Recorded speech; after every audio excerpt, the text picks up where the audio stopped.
আসসালামু আলাইকুম। ওয়ালাইকুম আসসালাম। আসসালামু আলাইকুম। কেমন আছেন? জি আলহামদুলিল্লাহ ভালো। আপনি কেমন আছেন? জি আলহামদুলিল্লাহ ভালো আছি।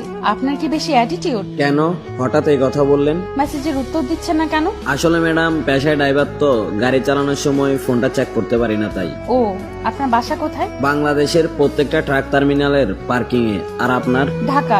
মজা করেন না, বলেন। মজা করবো কেন ম্যাডাম?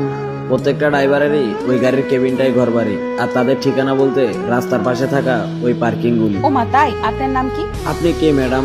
আমার সম্বন্ধে এত কিছু জিজ্ঞেস করতেছেন? আমরা কি ফ্রেন্ড হতে পারি না? ও ম্যাডাম, আমি কোটিপতি বাবার শিক্ষিত ছেলে না, আমি গরিব ঘরের মূর্খ ছেলে, পেশায় করি ড্রাইভারি। আর আপনি করবেন আমার সাথে ফ্রেন্ডশিপ? আচ্ছা, ফ্রেন্ড হিসেবে তো বলতেই পারেন। আমার নাম ওমর ফারুক ইমন। আপনার? আপনার নামটা তো অনেক সুন্দর। সুন্দর নাম দিয়ে কি ম্যাডাম কারো মন পাওয়া যায়? যাই হোক, আপনার নাম বলেন। আমার নাম জান্নাত। আপনি কি লেখাপড়া করেন? অনার্সে পড়ি।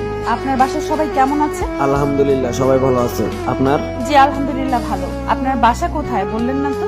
স্থায়ী ঠিকানা চট্টগ্রাম, তবে বর্তমান ঠিকানা বাংলাদেশের ওই মহাসড়ক। দেখেন, মিথ্যা কথা বলবেন না, মিথ্যা বলা পাপ। আপনার সাথে মিথ্যে কথা বলে আমার লাভটা কি? ও, একটা কথা বলি। জি বলেন। আপনার গল্পগুলো অনেক ভালো। থ্যাংক ইউ আপু। ওই মিয়া, আপু বলেন কেন? আপনি আমার অপরিচিত, তাই আপনাকে আপু ডাকলাম। ওকে, আল্লাহ হাফেজ আপু। ওই ওই, জি বলেন। প্লিজ আমাকে আপু বললেন না, প্লিজ প্লিজ প্লিজ। ওকে, আর আপু বলবো না। খুশি তো? অনেক খুশি। আচ্ছা এখন বাই, ভালো থাকবেন। কেন, কোথায় যাবেন? গাড়িতে যাব ম্যাডাম। আচ্ছা তাহলে যান।